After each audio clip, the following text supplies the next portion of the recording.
Hi, everyone. Welcome back to another episode of Ideas Sin. My name is Denise, and I am excited to present to you Phillip. Now, Phillip was my freediving instructor. So, hey, Phillip, how's it going? How are you guys doing? How are you? This morning-ish, Yeah. I guess. Yeah, it's still morning, 10 a.m. over here in Austin. Yeah. So, yeah, it was really cool to meet you. I mean, you and I just met through your class. Like you've been doing free diving for how long now? Like, Myself personally, I've been, I guess, technically a free diver for going on 20, 25 years, something like that. So my yeah. early 20s, I'm 53 now, so my early 20s with a scuba background started kind of then, but I didn't actually know what free diving was back then.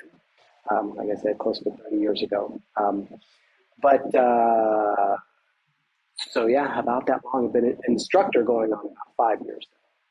I think Yeah. Patty just sent me a commemorative pin that I got my 5 year Oh, they pin from did. them. So That's I've been an awesome. actual instructor. Nice. So are you gonna pin that to your wetsuit? Just I kidding. think I put it on my bag because that would be such a good thing. But Yeah. yeah, I need a patch actually. Oh, that would be good, Hmm. actually. Yeah, like one that you can stick on your wetsuit. Yep. Although I don't really know how that would work, if it would Uh, stay on or come off in the water. Something to invent, maybe. yeah, that's another podcast. I know, right? Oh, yeah. And so, I mean, like, what even interested you in free diving? Like, you were doing scuba diving before, and then you noted like you didn't really know what free diving was or anything like that. Right. But was it So that you didn't know, or was it not well known back then? Well, to go like all the way back, I Mm, remember going to school as a little kid, and of course I'm 53, so I have a lot of most of my life without computers. So basically, for me to see the world, it was the National Geographic magazine. And I remember going into the school library one day and seeing the pyramids and seeing all kinds of stuff that, and groundhogs and, all meerkats and whatever. And they were just things. But I remember probably around 8 or 9 years old, opening up one of the National Geographics and seeing a manta ray. And that if you were to have an epiphany in your life, I remember that being a very visceral feeling of that was something I had never imagined. That was something that was completely outside of my realm at the time, this little kid just running around playing in parks and stuff. And then seeing the blue of the ocean, and then also at that time, Jacques Cousteau was everywhere. And so seeing all the underwater world was something that it was just like a moth to a flame. Anytime it was on TV or in a magazine, I was just on it. Um, and then as a kid, going down to the bottom of the deep end of the swimming pool and literally grabbing onto the drain um, just to see how long I could stay under there. And of course, the lifeguards thought I was stuck, so they would dive in, they would pull me out, they would kick me out of the pool for a week, and then as soon as I got back in, I was right back in there. But just feeling the water at that depth, and that was 12 foot, 10 to 12 foot as a kid. Um, and then going into all the lakes and rivers and streams we have here in Texas. And then probably, I want to say it was about 1993 when I got certified in scuba dive, 92, 93. Um, and then from there, uh, there were way more waterways to explore than I had time to basically go rent my equipment and go do this. So, but I always had a mask and a fin and snorkel. And so I just started going in these waterways uh, alone anytime I found some water. My background is in construction. So I traveled a lot around Texas building a lot of different things. And there's a lot of water in Texas. People don't realize that. A little bit less now because of the drought, but there's a lot of private streams, private uh, wells, even cenote type things like Jacob's Well and a bunch of different places.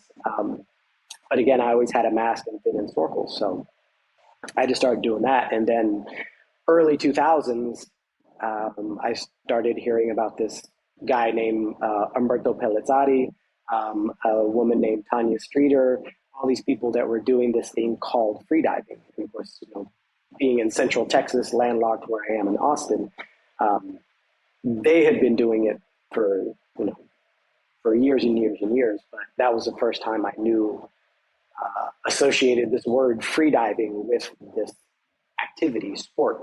Um, and then from then on, I just started to try to look for lessons and try to get as much knowledge as I could. And back then, there were only, you either had to go to Florida or California um, to take lessons, and all those lessons were just spearfishing lessons. So there wasn't a lot of safety involved back then. Now there's a lot of safety involved, but back then it was just guys who were teaching other guys how to spearfish. And that's not what I wanted to do. I wanted to go and dive on the line and do long hangs and work on my breath. And that's kind of how the journey got me to find Patty. Patty was one of the most accessible agencies. There was a guy coming through Texas at the time teaching the level 1 and level 2 class. After I saw him finally, like I said, it was 6 years ago, so I started teaching 5 years ago.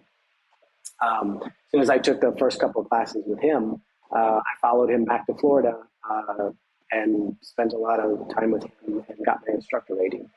Came back and started teaching, basically.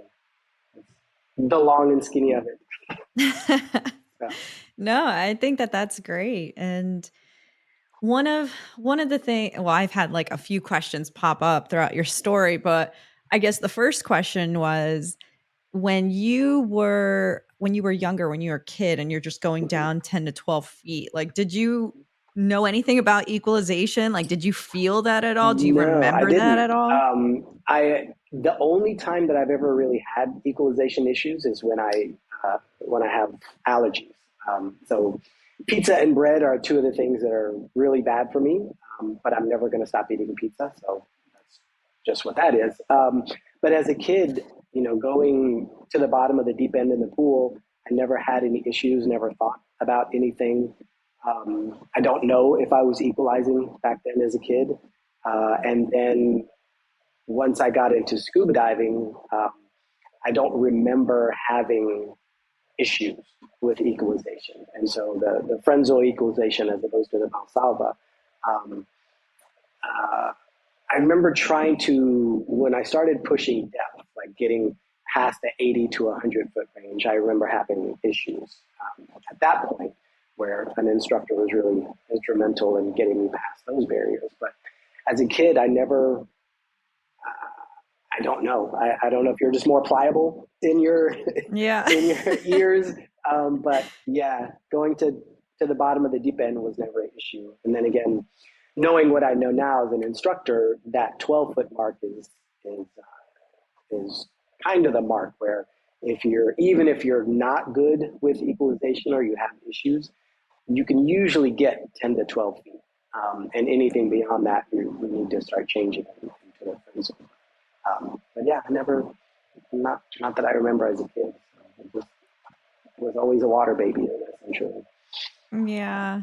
Yeah, and I guess that'll kind of potentially answer this next question, but I can totally see people saying, "Oh my gosh, you're like diving in the water or in potentially like unknown waters and things like Mhm. that. Like, weren't you ever scared of any types of fish or creatures in the water just like coming towards you?"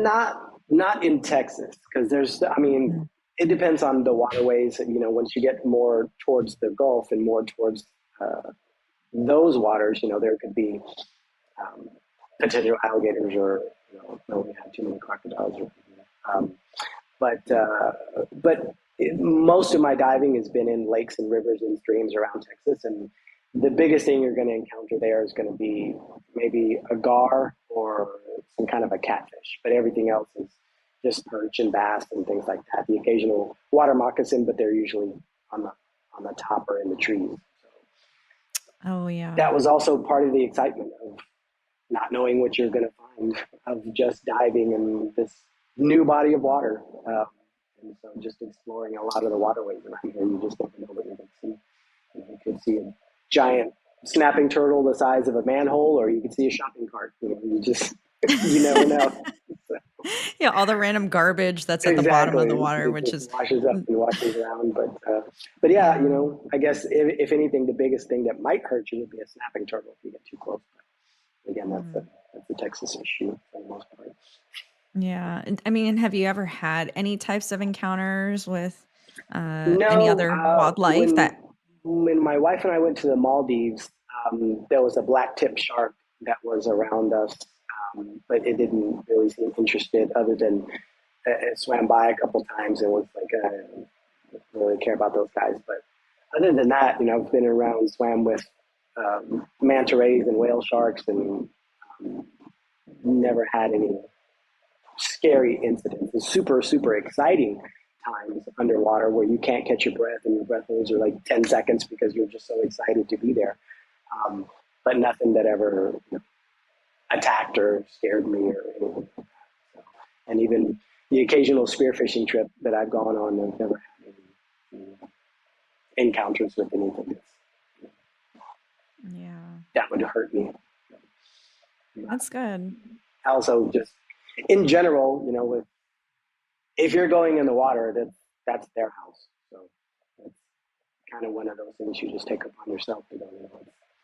If you see a bunch of sharks, it's like walking in the woods and you see a bunch of wolves or coyotes. That's you're in their home, so you need to do what you can to respect them. And it, most of the time, when somebody gets hurt, they're the ones that are kind of in the wrong place or doing the wrong thing. So try to Yeah. try to respect the environment as much as possible and try to teach that as well.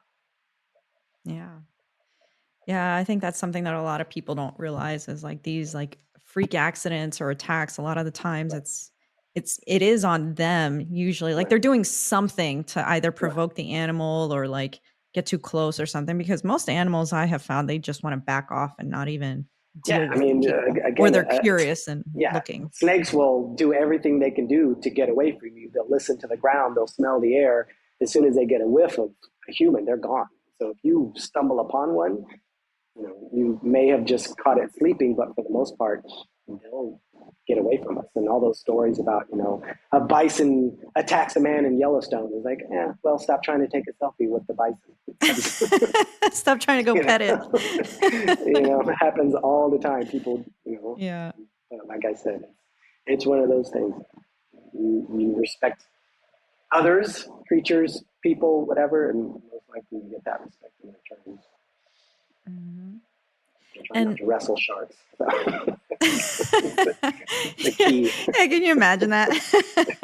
So, yeah. Well, one thing that you mentioned as well is, when you go down there and you see a shark or you see other types of like marine life, like you can get excited. And Mm-hmm. a lot of free diving, at least from the training that I've gotten from you, is like we go into almost like a meditative state to really Mm-hmm. calm everything down when Right. just right before diving. And so it's really interesting because you could be in that really nice, calm, meditative state. But if you go down and then all of a sudden something like excites you, Mm-hmm. like for you in that moment, what kind of happened? Like, did that shorten your dive? Did that affect you in any Yeah, kind of way? and it happens all the time. I could be diving in Lake Travis where there's absolutely no chance of anything really attacking you. Most of the things are, about that size, maybe a bass or a perch or something. Um, and you, just because it's really dark and murky and cold, your brain is on high alert because you're in a foreign environment. And then you see a rock because you didn't know you were that close to the ground. And all of a sudden your adrenaline just spikes because it's just something in your face out of the ordinary. Um, as a scuba diver, you have time to troubleshoot. So you can sit and kind of, oh yeah, take my breath and relax back down. But as a free diver, once you get that adrenaline spike, it's really tough to bring that back down. Um, Other than just having training where you just go, oh, it's just a rock, but you still most likely will be on your ascent already because you're not down there for that long. And if something does scare you, you just go up. And so on the way up, to keep from sprinting to make the situation worse, I always just remind myself and I say in my head, you've done the step before, it was just a rock. Or you've done this step before, this is well within your training, just remember to kick. Just remember to kick, nice and slow, nice and slow. And that just keeps me from sprinting to the surface where I basically have a potential to black out if I have that adrenaline drop and then do that. So basically, it all just goes back to training and then just reminding myself, loosen your legs, kick slow, don't sprint, you're just a rock, or it's just a fish, or it's just a tree. But yeah, strangely enough, I've been more afraid more times in Lake Travis where there's nothing that can really hurt you as opposed to being in the open ocean because it's darker and it's colder and it's things just kind of pop into your view. If you have a flashlight, you can kind of peek around and there's like a tree there. And it's covered with moss and it's very eerie. Where in the open ocean, you can see almost 100 meters sometimes around you. So it's a little more precarious mind-wise to dive in Lake Travis. So. But if you can dive good in Lake Travis, then calm yourself and everything else is a piece of cake. Yeah. And I guess that's like another factor too, is you noted that you would be diving down to like 80 or 100 feet. I'm assuming like light again begins to disappear at that point and it gets darker. So is that something else that you had to mentally work through to be like, okay, yes, it's getting darker, but I'm still good. And you're just focused and you just kind of recalm yourself? Or what is it even like down that deep when you're So free yeah, and diving? right now there were times where you could get almost 50 to 55 meters in Lake Travis, in almost 60 meters, and 60 meters is 200 feet. Right now, because of the long drought we've had for the last couple of years, we're only at around probably 32 meters, so around 120 feet or so. But anything around 60 to 80 feet in Lake Travis, because it does have a lot of algae in it, the light disappears really, really quickly. And it also gets cold. There's a really hard thermocline, and it fluctuates between 50 and 80 feet. But it could be almost 92 degrees on the surface Fahrenheit, and then the bottom at 100 feet could be in the 50s. So you could literally be sitting there at almost 45 to 50 degrees at 100 feet or 120 and have to just move your hands if you're just doing a long hang sitting on the line. And at that depth, it's absolutely pitch black. Like if you went into a closet, put a towel under the door, turned off the light, and put a bandana around your face, that's how dark it is. Anything beyond around 80 to 100 feet in Lake Travis. So a lot of times we wear little flashlights so that we can actually see the line. We're also attached to the line with a lanyard, so at no time can you get lost or do anything like that. But it does take a lot of training and a lot of mental fortitude to purposefully put yourself in that situation and then remain calm. But that's one of the allures of freediving, is that, like taking a cold bath or going on a long run or doing a triathlon or something, you're purposefully engaging your body to do these really stressful things. And then you're able to dial that back so that the next time, let's say something goes wrong at work, yeah, but I'm not going to die. So Yeah. to have that Yeah. extreme, to be able to dial that back, oh yeah, sure, okay, so it'll be a little late, let's just get it done and do it. So Yeah. the transfer of what we gain in freediving by going into the dark and going into the cold and getting that type of anxiety and getting that type of control over that anxiety, it really, really transfers. And so being in that dark and being in that cold, like I said, that light, it does disappear, no matter where you're diving in Lake Travis.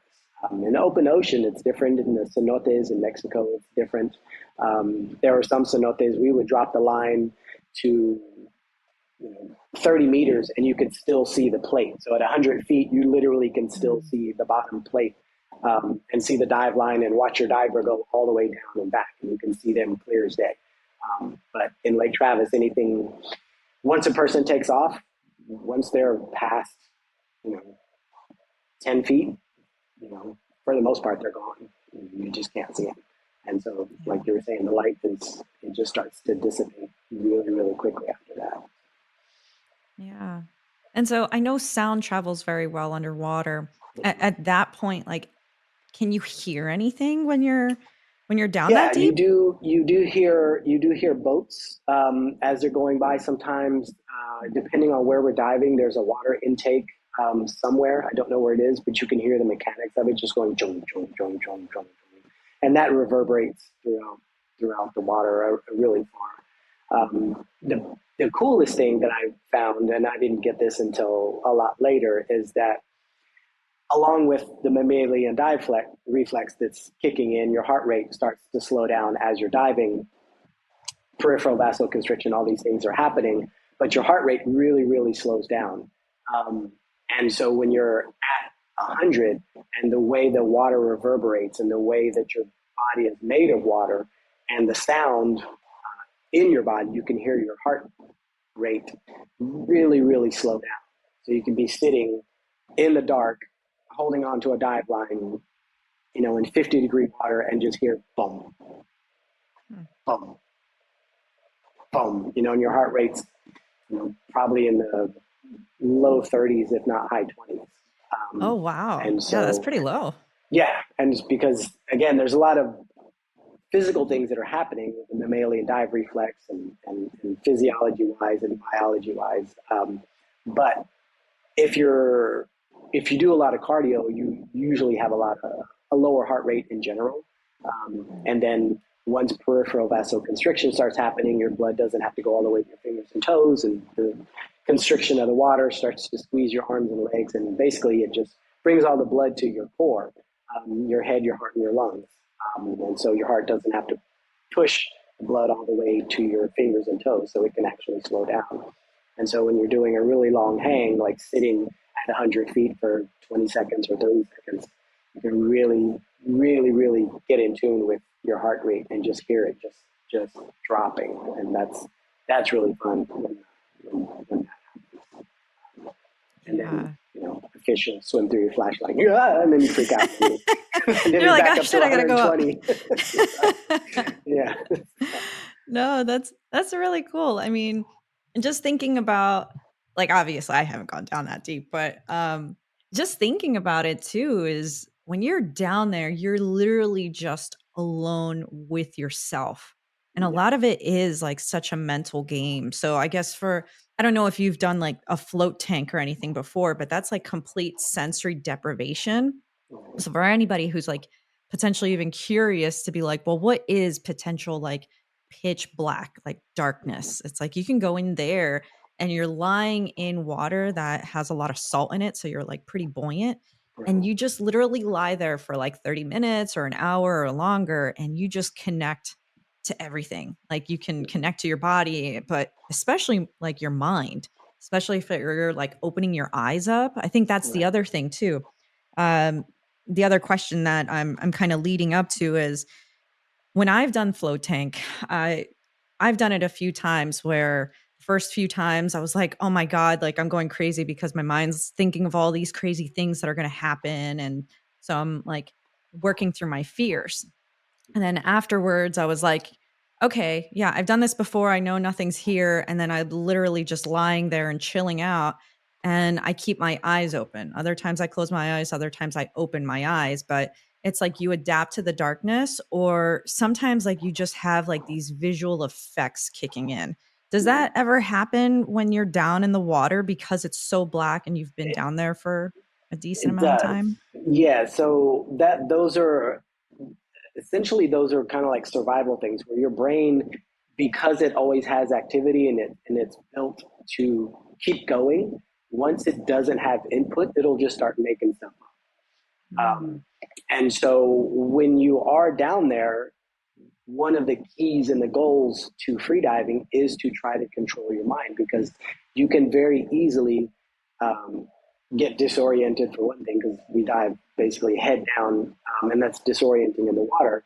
But because your mind is on high alert, and then you have zero input as far as um, anything other than the pressure of the water on your body, and then the cold sensation, but you have really little hearing other than your heartbeat, and then nothing visually. So your brain goes on overload to try to compensate and start filling in the blanks of, okay, well, what are we doing now, and what's going on here, and do you remember that fight that you didn't have, and let's pretend like that's happening now, and all that stuff that starts Yeah. coming in, and that's where the control comes in, because your brain, it doesn't know what to do with no information.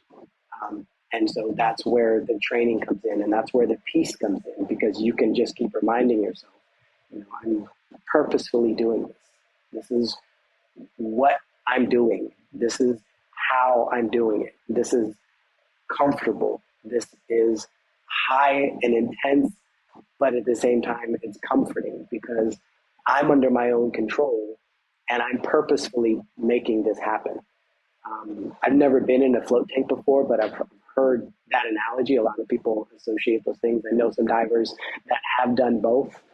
Um, it depends on their preference, but I would assume that's what it feels like, because you are a sense, in a sense, in a deprivation tank. You have very little senses coming in, but that's, and unfortunately, we're in that state where we have phones and TVs and radios and all these things, and there's constantly stuff coming into our brains 24 hours a day. And so to be quiet, your brain is like, I don't like this. I don't know what to do with this information. I can process fear coming at me at the TV, and I can process all these other things because that has become normal.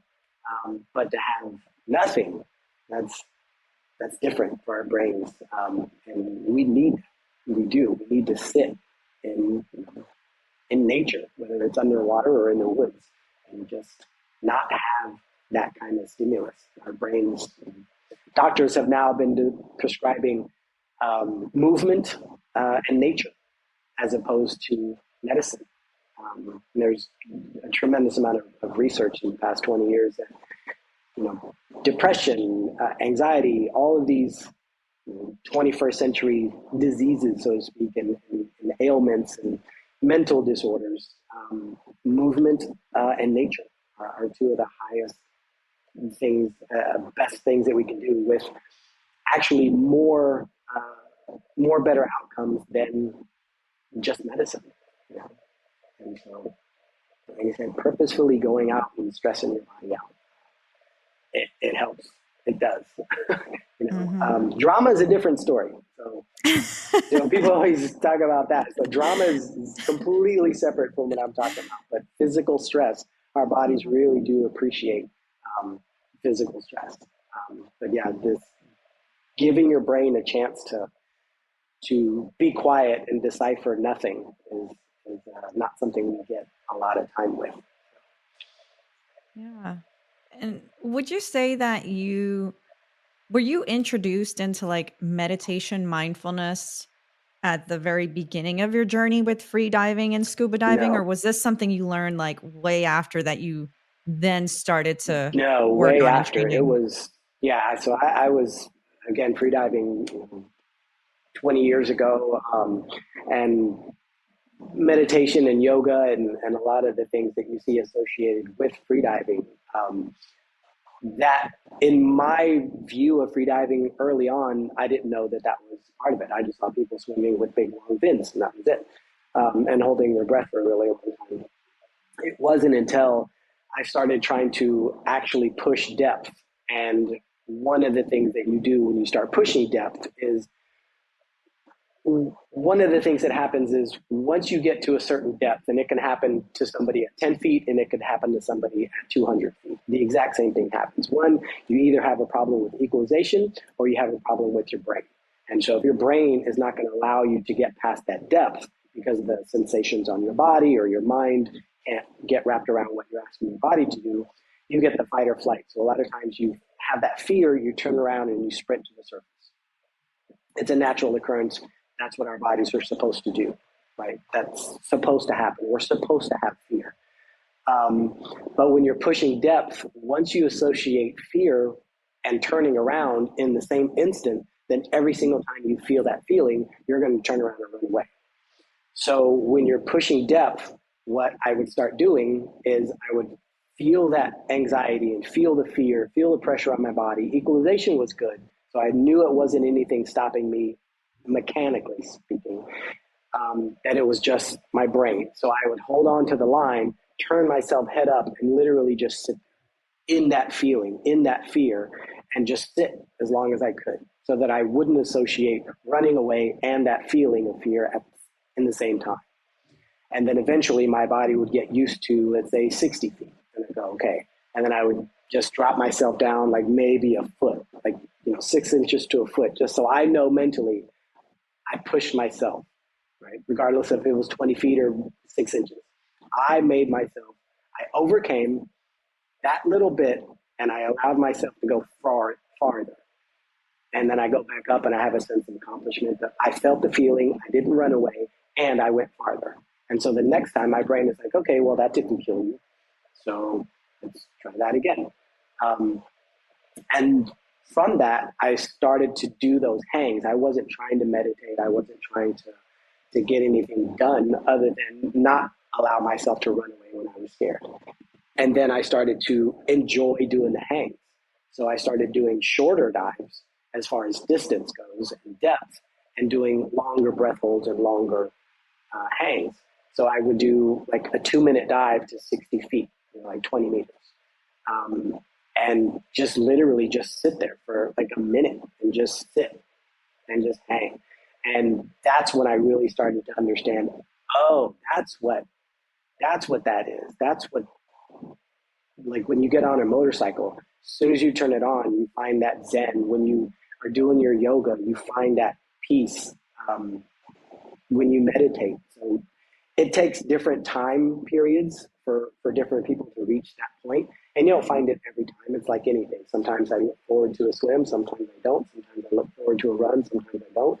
Actually, most times I don't. But after enduring, it's Yeah. always really nice. But free diving, I found it a lot more in those moments where I was allowing myself to just sit in the discomfort and just release my body and then just let it go. And that's when I started to realize that's what they're talking about in free diving. That's what that peaceful and mindfulness is, and that's what that means. But that wasn't anywhere close to the beginning of my journey. That probably didn't happen up until about maybe 10 years ago. I started to realize that was, because like any person, I just want to hold my breath for a long time and go really deep. Right? And that's not the goal, because it's not how long you can hold your breath that matters. It's how long can you make one breath last. That's what we're trying to do. And the only way to do that is to calm this down. And so that's one of the things that kind of bothers me, because most people, oh, you're a free diver? How deep have you gone? How long can you hold your breath? Those metrics, though, they shouldn't matter, because you could be just as calm at 10 feet as you could at 200 feet. Again, it's more about how long you can make that one breath last. But that came way late in my journey, so to speak. And do you think that as soon as you started practicing those techniques, did you see a significant increase in skill Absolutely. afterwards? Yeah. Absolutely. Yeah. Once, because I would be sitting there, sprinting down and hanging onto the line and just, hold on, staring at my computer the whole time and just pushing myself.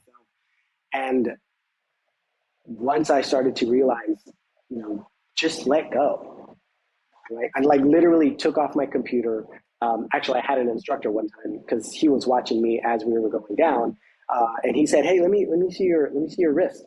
And he goes, "Oh, that's a nice computer." And he took it off my wrist, and I thought he was going to do something to it, and he literally just tossed it up on a dock. And I was like, "Well, I'm glad you got good aim, but what is going on?" He goes, "Can you look at me while we're doing this and stop looking at your wrist?" And that was the first time that I realized, shoved in my face, that you're way more concerned about numbers than you are trying to listen to this and listen to this.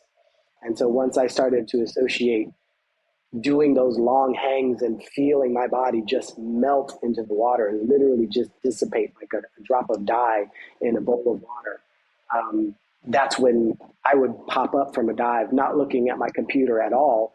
And a normal dive to 100 would be, a minute and 30 seconds or a minute and 45. And that would be sprinting all the way down and sprinting all the way back up, where I would do this super relaxed dive and get back up, and it'd be like, almost 2.5 minutes. And I didn't look at my computer the entire time.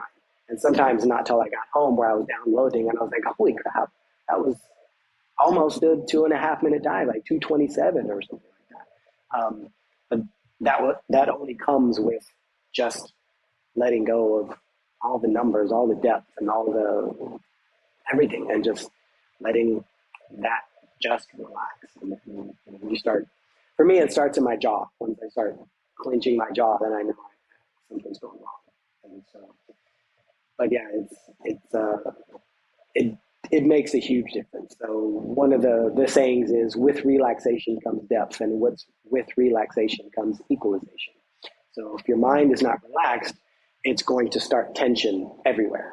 And all those little tiny muscles you're trying to use to equalize correctly, if your jaw is tight, if your shoulders are tight, and your chest is tight, it's hard to equalize.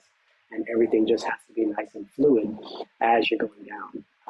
And again, the more rigid you are, the more you're going to feel the effects of the water on your body. That's why there's a lot of yoga and stretching associated with freediving, because the more pliable you are, the less you're going to be resistant to the pressure of the water. Therefore, the less the pressure of the water is going to affect you, and the less synapses are going to be firing that you're in trouble, because you're just pliable and loose in the water. And so you're not going to have all these alarms going off. Yeah, that's where a lot of just the constant repetition of going up and going down and going up and going down comes into play. And I know we've mentioned this a few times, but I just realized, like, people might not actually know what equalization means. Are you able to explain that a little bit, and how it affects your free diving or even Right. scuba diving? Because there's like the two methods. So Yeah, and so with scuba, you have a tank of air on your back, and that allows you to equalize freely using whichever method you want. As free divers, we don't have the luxury of being able to breathe underwater. We're only taking the one breath that we took right before we left the surface. So we have to move air around that's basically getting compressed. So our lungs get compressed, our throat gets compressed, the air in our mouth and the air in our sinuses gets compressed. When the air in our sinuses and eustachian tube gets compressed, it starts to pull our eardrums in, because the airspace is getting smaller. And so what we do is we equalize the pressure by either pinching our nose, having a nose clip, or doing some kind of no hands equalization. But essentially, we're moving the air from our mouth into our eustachian tubes to push our eardrum back out so that it can not get stretched. So when people feel that feeling of going, ow, it hurts in my head, essentially, most of the time that's what it is their eardrum is getting pulled and stretched. And so pushing the air up through your sinuses into your eustachian tubes, that's the equalization that we're trying to do. We're trying to equalize the pressure so that it doesn't hurt our eardrums. And there's a few different techniques that people use. Some people use no hands, but essentially we're using what we call the Frenzel technique, because the Valsalva is when you push with your diaphragm and push the air from your lungs up through your throat into your mouth to do all of But as freedivers, our lungs, we don't have access to our lungs after a certain depth because our throat is the airspace, our lungs are airspace, everything's getting really small. So to push air, we actually have to use the Frenzel technique, which is basically using the back of our tongue like a piston in the back of our mouth to basically push the air up so that it pushes our eardrums back out. Long and short, that's basically what equalization is. And without equalization, you can't dive, essentially. You're limited to, if you don't equalize at all, maybe 3 to 5 feet, period. If you're on the Valsalva, which is the abdomen push, you're limited to about 12 feet. If you can master the Frenzel technique and some sort of a mouth fill, you can go as long as your breath will hold you. Right now, I think one of the records, Alexei Molchanov's got 133 meters at this point. You know, it's what, almost 430 feet, 450. I don't know the math right off the bat, but you know, and that's really far down. Yeah. Yeah, and people have gone, and that's under his own power. So there's other people that have gone close to just over 900 feet, but they're doing a very different type of free diving. Technically, it's called no limits, where they hold onto a sled, so they're not actually swimming down. Oh, But that's a different kind. That's not what we're doing as far as free diving. So they literally hang onto a sled and then hang onto a balloon that they fill up with air that shoots them back up to the surface. So that's a whole different kind of stuff. But they're still equalizing. They're still having to move air to keep their eardrums intact. yeah. I mean, would you ever aspire to go down past 80? Well, actually, is 80, 100 your max? Like, would you ever want to go down No, further? right now Or I have would you? say what was my last max was 47 meters. I don't know what, I don't have the map. That's where 47 meters is. So not as far as elites go, and as far as a lot of freedivers, that's not especially deep. We're actually limited here in Lake Travis to around 30 to 32 meters. Um, so in order to get depth, we actually have to travel to Mexico or go someplace else. Like the cenotes, you can go, 90 to 100 meters. But my personal best is, I want to say it was 47 meters. Um, that was a few years ago, but I have a 19-month-old baby girl, Sylvia, and then a son, Joaquin, who just turned 4 years old yesterday. Um, and they kind of, having kids kind of has a way of distilling life to basically just the essence of what is important. And pushing depth has really stopped being important to me. The biggest thing that I have concentrated on over the past couple of years anyway has just been safety. So I've had a couple other certifications from different agencies. So I essentially have three different certifications, three different agencies, and then working on a fourth. And the reason to get so many certifications is basically I'm really interested in all the different techniques of safety that each school teaches. Um, but as far as pushing depth, maybe when they get older, but at this time, teaching the level 1 and level 2 classes are my priority. And then, of course, my wife and my kids are my number one priority. So being able to push depth and train that, you have to put a lot of time in to do that. Like you would do anything if you're going on a, Ironman triathlon. You've got to put a lot of time in the water and a lot of time on the road. And the only time to really do that is when my friends are not working, and that's on weekends. But that's my time with the kids, so that's where my energy and my choices go. They still go diving. They borrow my equipment, but pushing depth right now is not something that I really want to do. But being safe and teaching safety is my number one priority. Yeah. And that is something that you noted during our course as well, is that you really prioritize safety. And we've already noted a few things like a blackout, for example, or obviously like your eardrums not being able to equalize. I know some people might be thinking the bends as well. Mhm. But like, would you say those are the primary major safety concerns that you have encountered or that you would ever deal with in free diving, aside from maybe like the So, potential shopping cart attack? right. So basically, the short answer to the bends is it is possible for freedivers to get the bends. It's highly unlikely that recreational freedivers will get the bends. For one, we're not spending a tremendous amount of time.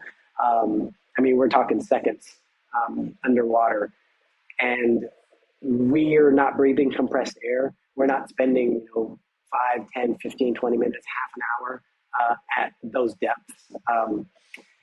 There's a lot more science involved as far as getting the bends, but again, for your average recreational spearfisher and freediver, it's highly unlikely that you would get the bends.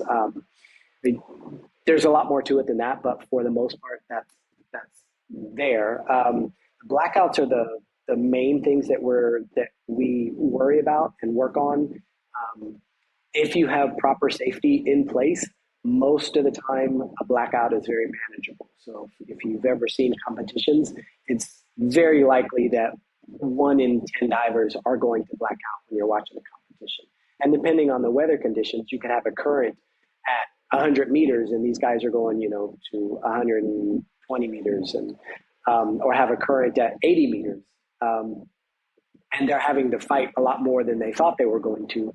So when they come up, they black out. So blackouts could be more common during some competitions than others. But if you watch the competitions and know how a person actually blacks out, a blackout is very manageable. That's one of the things that we really don't train to that point when I'm out with our dive buddies. I have been lightheaded a few times, but I've never personally blacked out in the water. Done it sitting on the couch before. Don't tell my wife. But going out there and doing training, we try to train not to that point. Drowning is very, very different. That is a completely different subject and situation. That's when water actually gets into your body, into your lungs. But a blackout, your body is actually pretty good at dealing with it and what it does as far as the mechanisms and how it takes care of yourself. It locks down your throat, locks down your jaws. Never dive with a snorkel in your mouth. If you do, that's a potential waterway.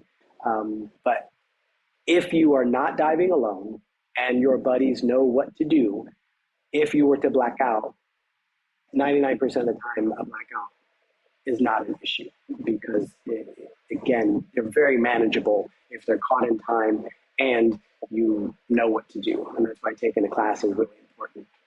I know a lot of people do a lot of online classes and take online safety and do a lot of stuff like that. And knowledge is power. But unless you actually practice these safety techniques, it's really hard to grasp what it feels like to actually pull somebody up with your elbows and having your hands on their head, up 10 meters or 20 meters or even 30 meters. And that's really what's most important. You have to practice these things to be safe. But just basic blackouts are number one as far as our concentration and safety goes. And most of the time, they're going to happen, if not on the surface. There's more of a chance that it's going to happen on the surface after you start breathing than it will at depth. There's a little bit of a chance, in the shallow water blackouts, what they call. But for the most part, if you're training correctly and with the right group of people, if there were to be a blackout, most likely it's going to be on the surface. And so that's where you kind of concentrate a lot of our safety techniques and manpower, so to speak. And one of the things that I was surprised about, but also really happy to learn was just even the breath technique. Like in the course you had said, like don't do the Wim Hof breathing, Right. like we were practicing like deeper, slow inhalations versus like the Wim Hof hyperventilation Right. type of breathing. But do you think like you can explain that difference a little more? Because I think people might not necessarily Right. understand that. Yeah, I have quite a few people that come through my classes that are coming from a workout background, either CrossFit, ice baths and all kinds of backgrounds.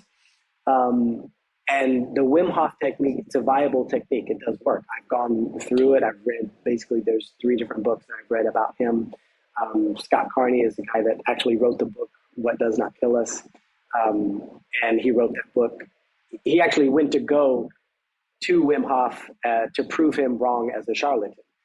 But through this book, he finds out that, wow, this stuff actually works. And so I don't want to disparage or say anything negative about that technique, because it is a viable technique. However, its main purpose is hyperventilation. One of the things that hyperventilation does is it gets rid of a lot of CO2 in our system. CO2 is our alarm system. So if we don't have CO2, we don't get anxiety. We don't get a lot of red flags in our system to tell us to breathe. That's very important as a freediver, because if I don't have a red flag that says, oh, you need to kick the abdomen in, and your abdomen needs to start going, you need to start going, oh, I need to breathe. If I don't have enough CO2, my body's not going to tell me to breathe. If I'm underwater, I could literally just black out with no warning signs. So the Wim Hof technique, although it is a viable technique on dry land, it's never to be used in the water, because I need to train my body to the level of CO2, not get rid of the CO2. And so we do a lot of other breathing where we're trying to slow everything down, getting used to the levels of CO2 and training our tolerance to CO2. So when we take a 2-second breath hold in and pause and have this nice long 10 to 12 second exhale and do that 3 or 4 times, it's going to raise my shoulders. It's going to open up my chest. It's going to get me out of the everyday clavicle breathing where we just kind of sit at our desk or sit in our car and just kind of, right? Because our body knows what it needs to do. Just like when we're sleeping, we're trying to get more to that state where our body basically just takes over our breathing. So to get ourselves out of that clavicle breathing where we're just sitting at our desk or doing whatever, we start doing a little bit more of an exaggerated breath, 2 seconds in,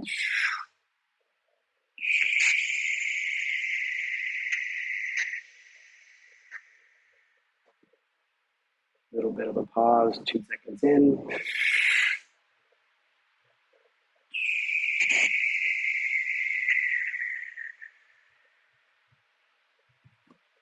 and we keep that going for about 4 or 5 breaths. And then I start trying to even that out where the 2-second breath turns into a 3 to 4 second breath in, and the exhale going from a 10 to 12 second exhale goes to an 8 to 6 second exhale. Then eventually it's about a 4 to 5 second inhale, 4 to 5 second exhale. So you're basically just trying to get your body to do what it needs to do. So if you've ever been next to somebody who's asleep, annoyingly so, they're asleep and you're not, but you can watch a baby sleep, you can watch a dog sleep, you can watch your partner sleep, and their body, before you get into REM sleep, because REM sleep is kind of like, and you're just kind of all over this, but especially a dog, they'll start doing all kinds of craziness. But there's an area where your body just ebbs and flows all by itself. It'll just, and it has these really good, long, relaxing pauses in between the breath. And so once you start getting yourself out of your everyday clavicle breathing, where it's just kind of mindless, by doing the 2 seconds in, 10 seconds out, and then allow your breath to even out by keeping your brain occupied with some meditation or a body scan or doing some other things, then your body just does what it needs to do. But it's a process. So one of those things that people always go, well, how long can you hold your breath? I'm like, right now, probably 30 seconds to 45 seconds, maybe a minute. Right? But if I were to spend 4 or 5 minutes doing some breathing, working on my brain, slowing everything down, on average 3 to 4 minutes. If I was to have a whole morning before the kids get up, before the dog gets up, before the wife gets up, before coffee, before life, I'm in the 4.5 to 5 minute range, sitting on the couch, of course. But it takes a process. You can't just jump into a giant breath hold like that. But like I said, for the most part, we all just kind of walk around, just really shallow upper chest upper chest breathing. But that's one of those things that we work on in the classes, and it's a little bit difficult to do when you're watching a lesson on a pre-recorded lesson online where that person can't look at you personally. Okay, drop your shoulders a little bit and relax your hands a little bit because you're sitting there like this. That's not a relaxed person. And so walking around the class and talking to people, okay, relax your shoulders, and those are those type of things that you get in the class where you may not get in an online session, pre-recorded online session. But yeah, breathing. I just gave my mother-in-law the book Breath. So if you haven't read Breath, go read Breath. It's essential for anybody, whether you're an athlete or not. If you have snoring issues or breathing problems or allergies, all kinds of stuff, go read that book. So people always ask, what kind of freediving books? I'm like, Breath. Just read the book Breath.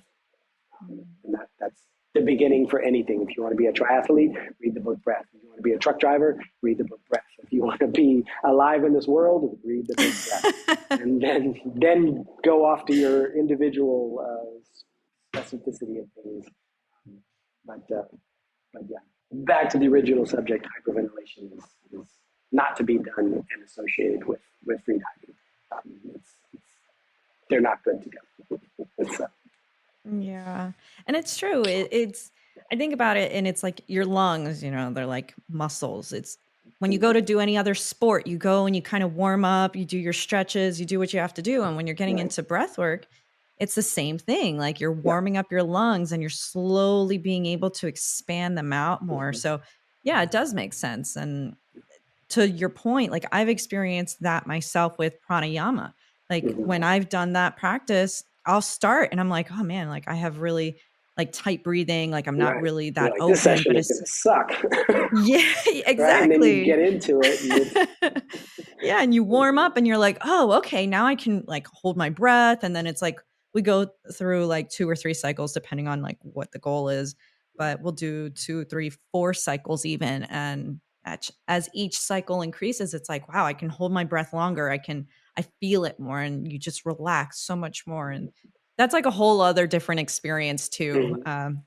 But it's really nice. And it is something that a lot of people don't think about is how are you breathing every single day? Like, how often do you stop to be like, okay, how am I breathing? Am I breathing very shallow? Am I breathing through my mouth? Am I breathing through my nose?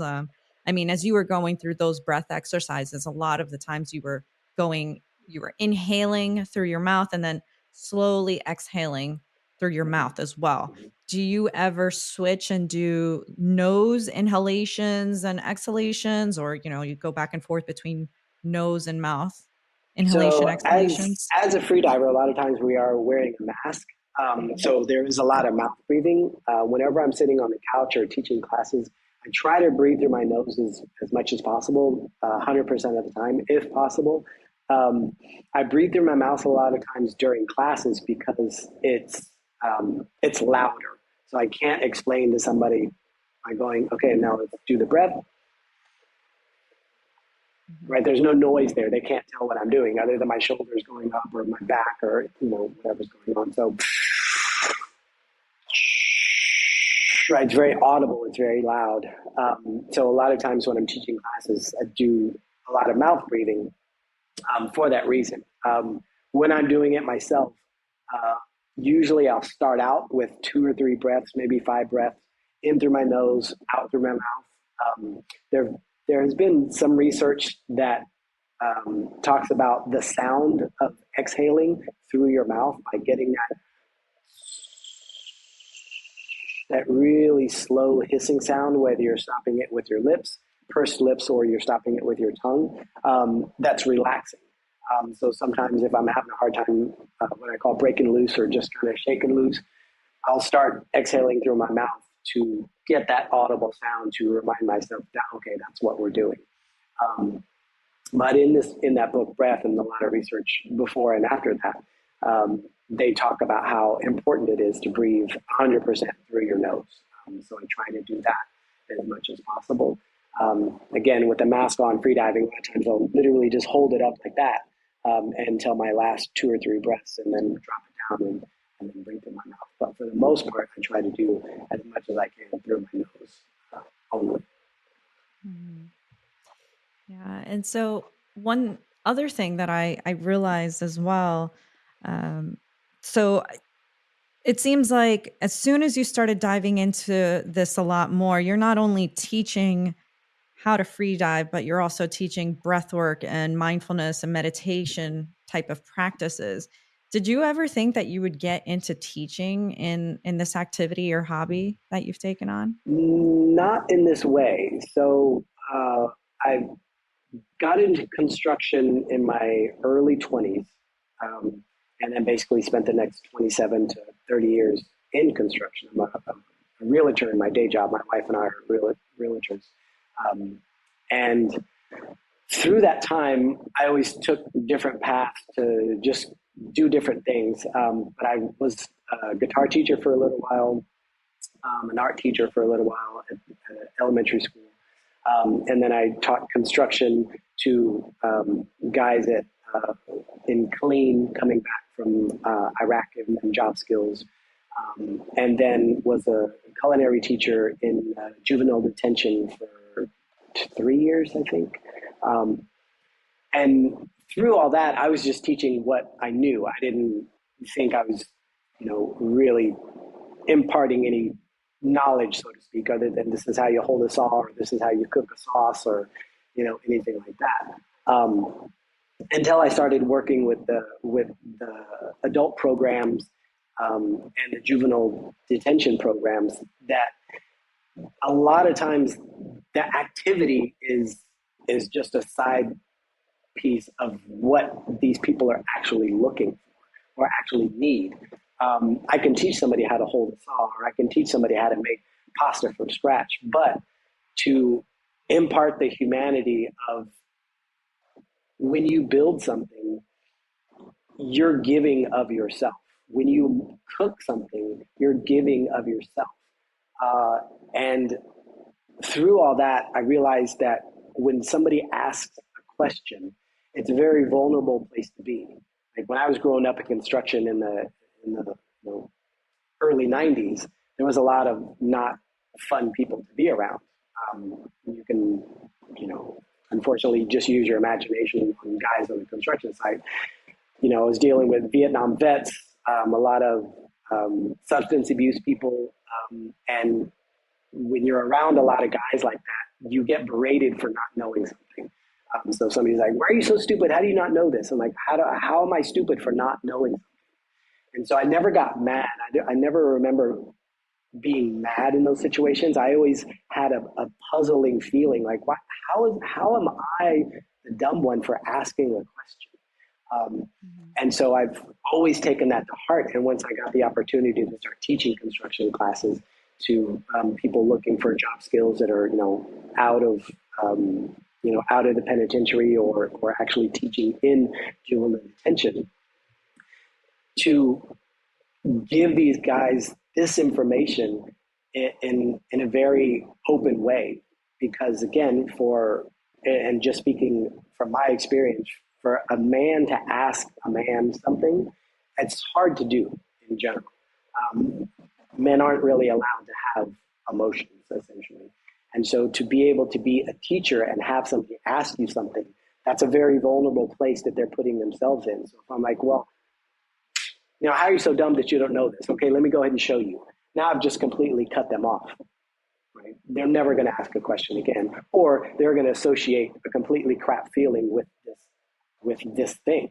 And so they may not want to cook for themselves, or they may not want to do this. And it has nothing to do with the fact that they don't like cooking or building. They have just had this really bad association with this instructor. I also had some teachers in school when I was in grade school that I was considered the dumb kid, and put in special trailers and basically just play checkers all day with the other kids in the course. I didn't particularly think I was dumb, but I never understood berating somebody for not knowing something. And so teaching all these different things, I've realized over time, and again, probably within the past 10 years, there's way more emphasis and importance that I could put on the one-to-one eye contact when somebody asks me a question, rather than just throwing out a flippant answer. And sometimes questions come out of fear, especially in freediving. I've had, in a few different situations, people come into my class that actually have trauma associated with water in their past. And so I've had to pull them aside and say, is there something else going on? Why do you want to do this? And they're like, oh, I just love water. And I go, it doesn't seem like you do. Mm. So if there's something else that we need to work on, that's fine. But I can tell by your body language. I can tell by your resistance. There's something else that's going on. And learning those skills and techniques to read somebody's body language and know that when certain people are asking a question, I need to literally drop everything in my brain and not make it about the lesson and really look at them and focus on them and say, here is the answer. And we can take this question as far as you want. Because they really, really need that moment to basically just be frictionless. Um, and so that just comes with time and people if you're open to doing that. So learning how to communicate and work with people in classes, that's not something that I set out to do. I had no idea that I would be reading books on psychology and physiology and biology and just like a sponge these past few years, just reading everything that I can, open water swimming, science fiction, just because our brains and our bodies are so intricate. And there's so many things that we store in our bodies. And to know that I have impacted some people in a very positive way because of teaching them how to use a saw in a construction class or make pasta from scratch. To see a smile on a kid's face that literally didn't know how to fry an egg in juvenile detention and being told that he was just a completely horrible person.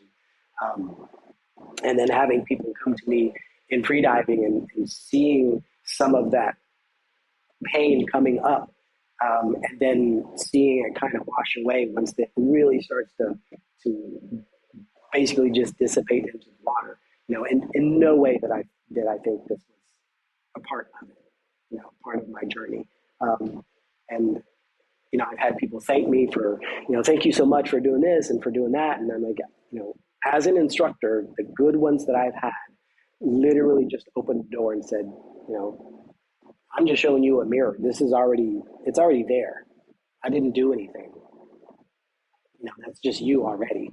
And so it's if I can be a part of that and a channel for that, that's a beautiful thing. Not in any way something that I thought was going to happen, planned on happening, went into, hoping to, or anything like that. It's just kind of working that way. So just Mm-hmm. like anybody with a chance, just hanging on and taking it for what I can. Yeah. And were there ever moments when you wanted to dive out into a different activity or a hobby where you did receive external criticism and where people were like, why are you doing this? And why are you doing that? And it actually did affect you a bit. And you were like, well, maybe I shouldn't do this. And then, maybe you either didn't pursue it or maybe you somehow changed your mind and you did go after it. But what was that like for you? There, I've always been a person to instead of think, oh, I wish I could do that. I've always been the person to go, how can I do that? And so I've always done a bunch of different things. And like I mentioned before, growing up in construction with construction friends, essentially just a bunch of, redneck dudes and construction guys. Essentially, drinking was all we used to do. So I have a background of a lot of drinking, used to smoke cigarettes, and basically just 4, 5, 6 nights out of the week, it was just beers after work. And then getting into martial arts, I actually had to wrestle some of my friends because they're like, I don't think you know how to do that stuff. And that's where I kind of started to not drink so much because I couldn't show up at the martial arts studio and being hungover. So once I started to do that, people started to go, well, what, you're not going to drink with us now? You're too good for drinking with us? You think you're better than us? I'm like, first of all, how do you know what I think? You don't know what I think because you're not me. And second of all, I'm your friend, at least I thought. But the fact that I'm not going to drink with you, that makes me a different person now, you know. And so that's where some of the split with old friends started to happen when you just kind of follow not even a passion, but just a thought or an idea and go, oh, that shiny thing over there seems fun. Let me do that now. And then some people that are not open to those situations for whatever reason, they don't like it because you're changing um, the situation, right? I don't feel like I've personally changed into a different person. I think I'm the same person that I was looking in the National Geographics and seeing the manta rays and Jacques Cousteau at 9 years old. But my activities have definitely changed. And again, growing up with a party background, so to speak, of just drinking and smoking and hanging out, 99% of those friends I had back then, I don't have them. Just because, for one, I can't show up like that. I got to be present for my kids. And that lifestyle doesn't interest me anymore. But there have been quite a few things. One of the times that you and I talked, I mentioned getting into flamenco dancing and tango and salsa dancing. And you can imagine, you know, my construction friends just like, what? Now you're dancing? That's Yeah. like that's the worst thing you could do. And, you know, at the time I was like, you know, we're all sitting around here with a bunch of dudes drinking. Like, why would we not try to go and meet women? And where are you going to meet women? Go dancing. And Yeah. so that's where I was like, I'm going to go do that. And then, but they didn't want to, because they thought it, you know, would make you feminine and do all these other things. And I was like, no, you have any idea how many different women I'm dancing with every night? Mhm. But they didn't see it that way. Because again, I'm changing the structure, you know, I'm going outside of the family, so to speak. Mhm. And so, but I just got a hard skin. It was like, well, I guess I'm just going to be friendless and just do my interests. Um, and, you know, life has a way of doing what it does. I met my wife and 2 kids and have a beautiful real estate business and run freediving on the side. And it's a great life. And had I just been sitting there, I'd be right next to my friends that are still doing those things in their 40s, 50s, and 60s, saying, you know, I'm never going to change. I'm always going to have a time for partying. Well, you should. You should change. Just change a little bit. Mhm. Yeah, and I mean, it's not like you haven't made new friends either along the way. Right. Yes. Right here in front of me. Yeah. Like I said, Yeah. it's one of those things that life just kind of has a way of either happening with or without you. Life can honestly care whether we're here or not. You know, the Yeah. trees and the water and all that, they don't care. So Yeah, they don't. they don't care whether we're here or not. And so that's why I'm just like, if something interests me, I'm going to do it. It's like yesterday I got met with another friend and I have a certification to be a stand-up paddleboard instructor now. Oh, really? Oh, Yeah. that's cool. Just because again, it's more water safety. It's something I'm interested Yeah. in. And she's a super nice person. We traded classes. She came and took my class and she said, hey, do you want to take my class? And I was like, sure. But again, I don't really have any intention of teaching stand-up paddleboarding, but I could if I wanted to. But at the same time, now I have that much water safety under my belt. And Mhm. that was the chance that I was like, sure, I'll do that. I'll definitely do that for more water safety knowledge. Yeah, that's really cool. I didn't know you can become a paddleboard instructor. I didn't know that Yeah. was like a thing. I mean, and I actually learned quite a bit because I love stand-up paddleboarding. We have a lake not too far, like literally 2 miles from my house, and um, there's a lot of stuff that I was doing wrong. I, I mean, for years, like most people, you're like, yeah, go rent one. 20 bucks an hour, get out Yeah. there and hammer, and you just hammer away until you get tired. You go back and you're done.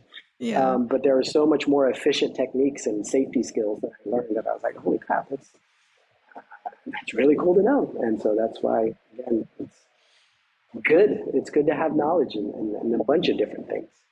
So, Hmm. like I said, find your interest and just do it, Yeah, just literally just go and do it. And regardless of what people say, because they're not the ones who have to deal with the consequences of 20 years down the line wishing they would have.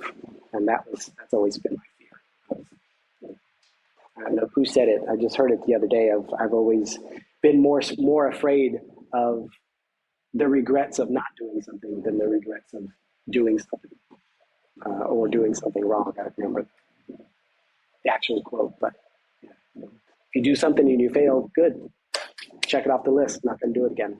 And as opposed to 20 years later, man, I wish I wonder what would happen if I would have done that. 20 Yeah. years ago, you could have found out. Yeah.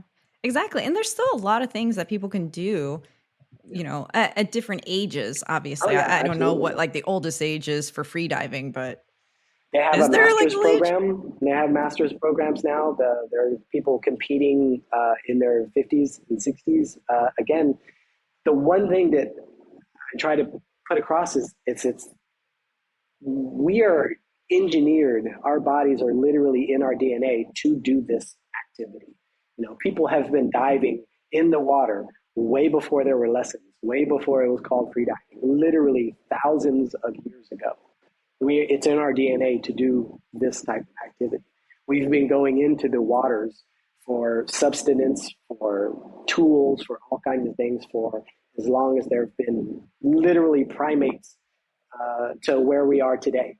You don't need special stuff to do this, right? And Mhm. so for that, just like swimming or walking, you can do it as long as you can do it. You don't have to push depth. You don't have to be a competitive freediver to have fun, to go to Cancun or to Tulum or off the coast of Spain and have fun. And that's where a lot of people get intimidated when you start putting a label on something like, oh, you're going to go freediving. You're just going to go in the water and have some fun, right? Yeah. Learning the safety techniques are important. That puts you in a different category. But for the most part, you're just learning how to be safe in the water, right? And just go have fun.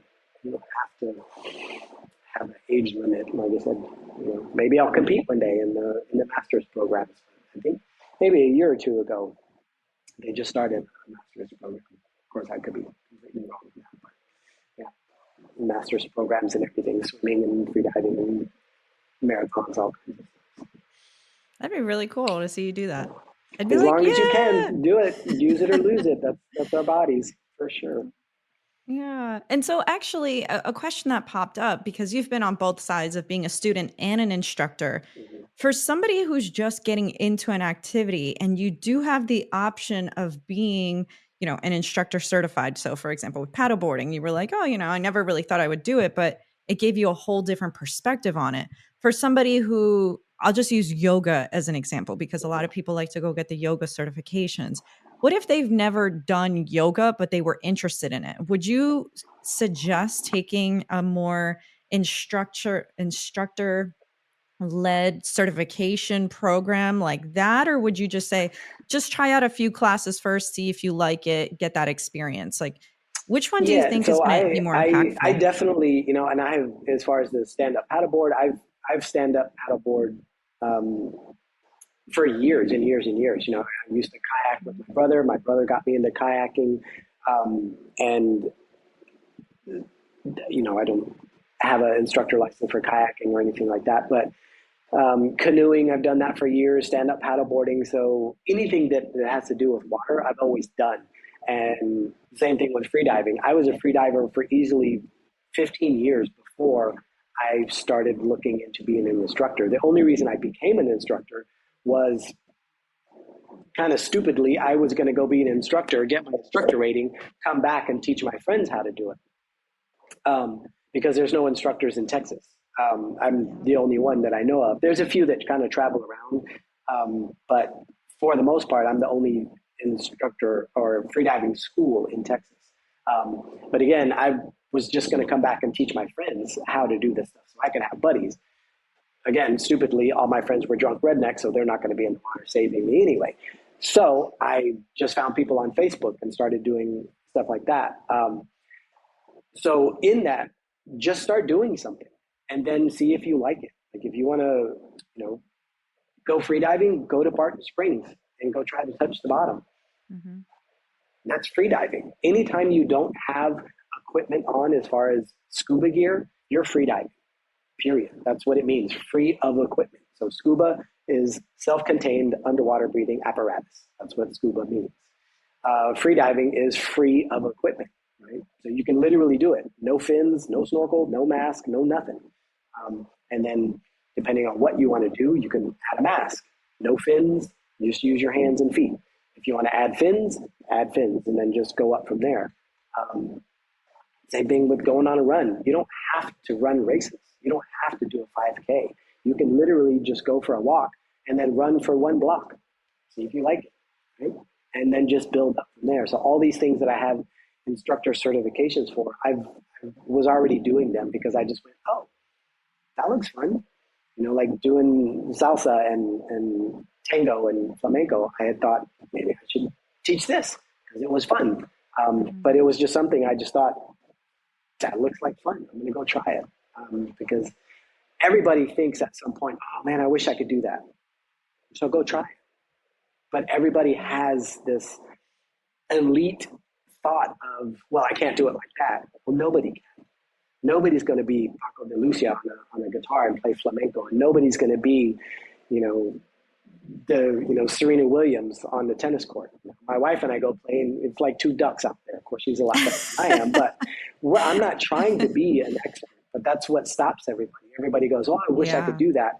Well, go try to cook something. Nobody's going to be, Chef Ramsay right off the bat. And there's only one of him anyway. So just try something and do it at your level. There is no reason to compare yourself to anybody doing anything, period. Because I'm only going to go as deep as I want to go that I feel comfortable with. I'm only going to run as far as I want to push myself. There's nobody next to me. And even if there is, this is the only one that I'm either battling for or against. And so, like I said, people that are scared to cook or people that are scared to go for a run or to lift weights or ride a bike, I've never understood that. I don't understand that type of fear of doing something. It just doesn't make sense. There's too many options. There's too many ways to do something in this world. It's too easy to not sit and do nothing. It really is. But people, I got work, I got kids, I got, I got excuses. and Well, we all do. Yeah, to some extent. we have been accustomed to making our excuses so much more important. And there was another saying of, you'll find out what was it? Something about excuses of, the more you want something, the harder you'll fight for the excuses to not do it.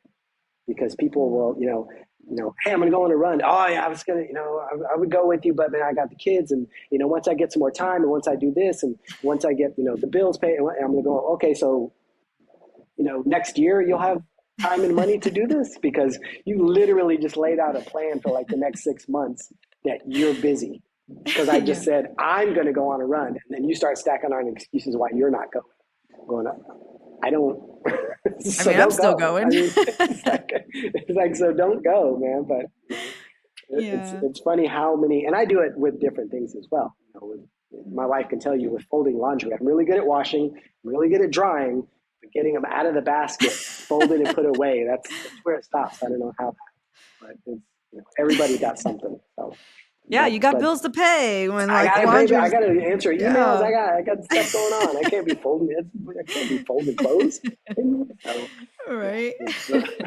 But it's just that. It's just like, just go and explore, go take a class and just go be a student and be open to learning and being vulnerable and asking questions. And remember that a lot of these people that we see that are, performing something very proficiently and we consider them experts and pros, it's like, remember that they have dedicated an innumerable amount of hours Exactly. training and Yeah. failing and then continuing to push themselves and just constantly Mhm. going, okay, I could do this, I could do this, or maybe even have had points of injury or have given up Absolutely. on things. Like they have their own journey. They have Mhm. had their own challenges to go through. So I think that's something that a lot of people need to remember. That's something I have to constantly remind myself of is like, man, I want to be like as good as that person and this and that. And I'm always looking for like the best person in the room so I can learn from them because it's Right. like they clearly have time under their belt. So Yeah. let me observe what it is that they're doing. Let me like observe their movements or their techniques. What is it that they do to prepare? Oh, they're stretching before they start getting into this. Maybe I should start stretching too and see how that changes things or, Yeah. you know, just observing more, but realizing like, hey, I'm not going to be performing as well as this person who's been doing this activity for like 10, 15, 20 Mhm. years or whatever, but I'm going to put myself in the position where I can learn from them and give myself grace and compassion for, stumbling about and asking like silly or naive questions. I Mhm. have like little quotes up for people who can't see that, Right. but that, Yeah, like you said when earlier, you they're yeah not you get silly. yeah when you ask people questions, sometimes you'll get a snipey remark. Not everybody's going to be Some people, yeah. compassionate and answer you, but at the same time, if you just try anything, going on a walk or going on a run or riding your bike or lifting weights or painting a picture or cooking something, anytime you try something, your brain appreciates it. You're building new neurons, you're building new connections, but at the same time, you gain such an appreciation for those people who can do these amazing things that, like my best depth right now at 47 meters. Alexi is at 133 meters. Right? So I would do my absolute best dive. I would have to do that almost 3 times to get what he did, right? And for me to understand what it's like to go, beyond 100 feet or 150, and to know that he's going close to 450, Yeah, that's that is crazy. mind-boggling. But you don't appreciate how much work it takes to do that. And it gives you some relief to go, yeah, I'm not going to devote that much time to that. I like my little piece of the world. One of my things I can't tell you how many times I've watched Gordon Ramsay cook a beef Wellington. And I would, it just looks like the coolest thing to do. But there's so much time that it would take to make something like that. But it's one of those things where I just appreciate watching them do that because I know, again, from doing all these things, you just gain such an appreciation for people who have the time, who have the patience. The one thing that people don't realize about training in general, regardless if you're playing guitar or running a marathon or freediving, it's actually really boring a lot of times to put in the miles to do stuff, right? And that's a lot of times when you're just doing scales on a guitar, it's boring.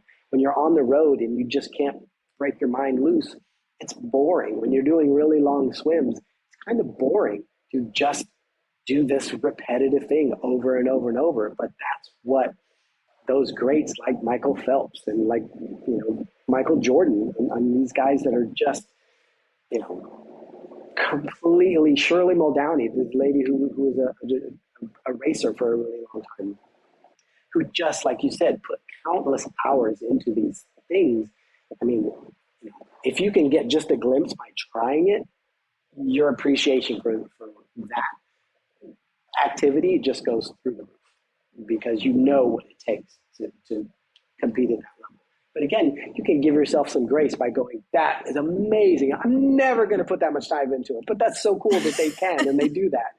Great for Yeah. humanity, but I'm never going to do that.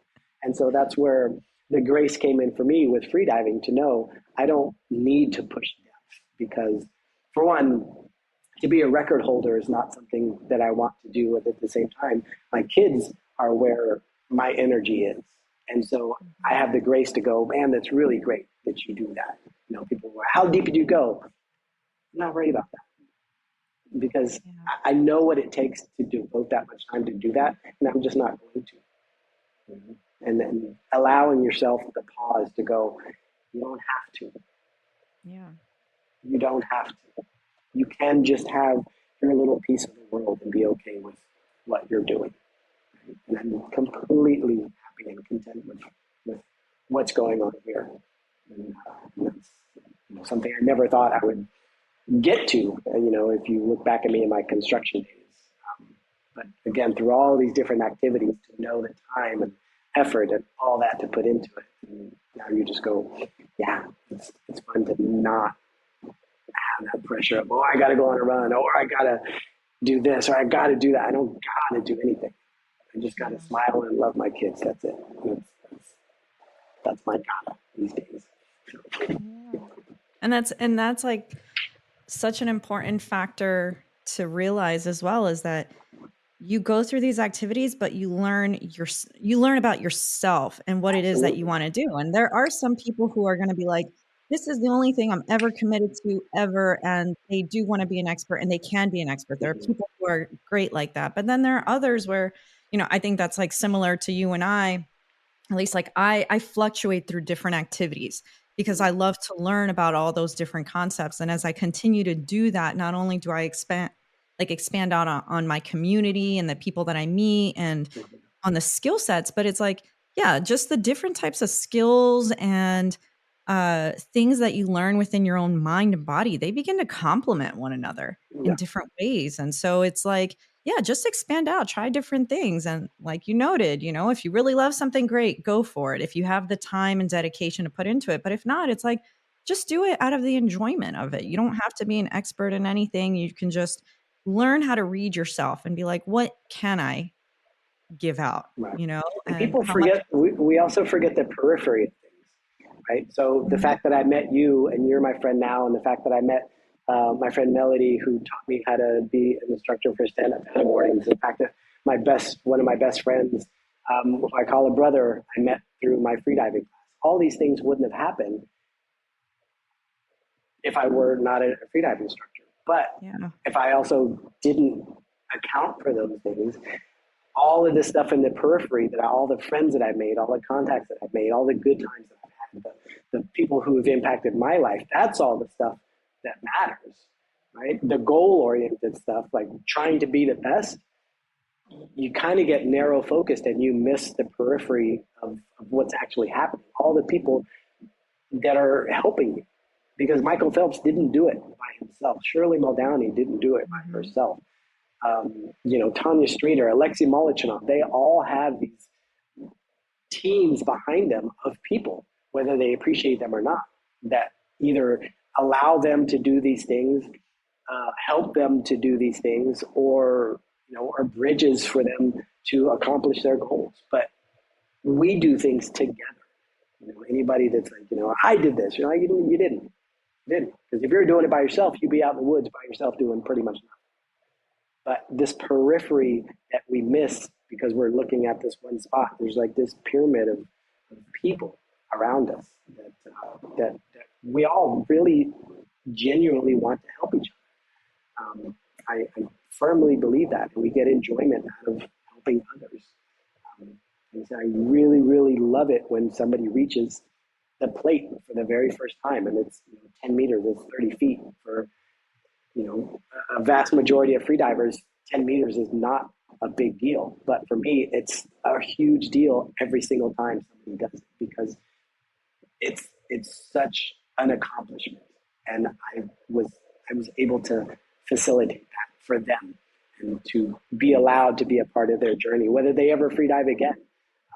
That's the pieces that I look forward to. Um, and so, but again, it's all the periphery, hanging out with friends, at the table while we're diving, and seeing people I haven't seen in like literally years, having students come back when I have open swims, and um, that's that's the periphery of what one goal could give. I just wanted to be an instructor, but now I have this wealth of friends and family that I would have had otherwise. Count my blessings every day with everything that freediving and construction and just appreciating in general has brought into my life. Yeah. And yeah, and then that's all really important is just gratitude. Yeah. To be able to say like, wow, my body is functioning. I can get up every day and move around. I can breathe. I can, eat a meal easily. Like, there are so many people that have different types of challenges in their lives. And, there's even more people who don't have those challenges and they don't necessarily appreciate what it is that they have. They don't think about it. And until you're put into that situation, you're like, oh man, I really wish I did take advantage of this and that more before this challenge came into my life. So it's, yeah, really appreciating gratitude and being like, man, I'm grateful that I do have, very supportive friends and instructors and the resources to do this, or a library where I can actually go and get free information. Like I don't have to spend money on resources. The library, I'm always like, guys, go check the library out. It's so cool. Like they have Yeah. videos now. The one here in Austin, they have a 3D printer. Like they have like a bunch of really cool things that you can just go and learn for free, Right. and yeah, you find the right people, you can go and learn from them for free. It Absolutely. helps. But yeah, is there anything else that you would want to say, or any types of pieces of information or tips or words of the wise that you'd like to share If with you folks? have any interest in freediving, Mhm. go to a local pool, play around in the water, have fun. Try to find some deep ends somewhere 10, 12 feet. Barton Springs is like 16 to 18 feet. Go hang out there. Mhm. A If you lot of have any cool fish. questions, email me, freedivingtexas@gmail.com. I'm very accessible. I try to get back to emails within 48 hours. Um, but biggest thing is take a class. It doesn't have to be for me, but it's very important if you are going to be pushing depth a little bit or trying to go on a trip to Cancun and go do some spearfishing and or go play around at a shipwreck. Know what your body's doing, know how to do it better and more efficiently, and reach out. freedivingtexas@gmail.com. And that's it. Have fun. Be safe. Yeah. And I definitely suggest checking out his course. Again, that's how I met him. I really loved it. I love your teaching style because you were very empathetic to all of your students and you did take the time to understand what our goals were and what some of the limitations were, challenges were. And yeah, you're making this like a community for us here in Texas. And I really appreciate that because you're spearheading something new that a lot of folks have not yet done, clearly, Yeah. because you're like the sole instructor here Yeah. for it. So I really appreciate that you're doing that and you're allowing many of us to just try something new and extend out our skill sets and just push our boundaries. So yeah, I definitely recommend it for anybody who's in Texas or you're flying through Texas to check out his course. I'd say it's really awesome. Like I really Very loved cool. it. Great. Yeah. And so with that, I want to thank you, Philip, so much for your time, so much for, just everything that you've shared with us on this. And I really hope that some people have been able to open up their minds to the activity and maybe some other activities as well. But I really appreciate you for just spending the time with me and just Yeah. chatting and shooting the shit. Like it was a lot of Yeah. fun. Thank you for asking me for this. This is very fun. Very fun to do. Yeah. You're an easy And person to talk to. oh, well, that's good. Well, I appreciate that too. And so, for our listeners, thank you again for all of your time. I really appreciate you as well. And until next time, have a great day. Have a good one.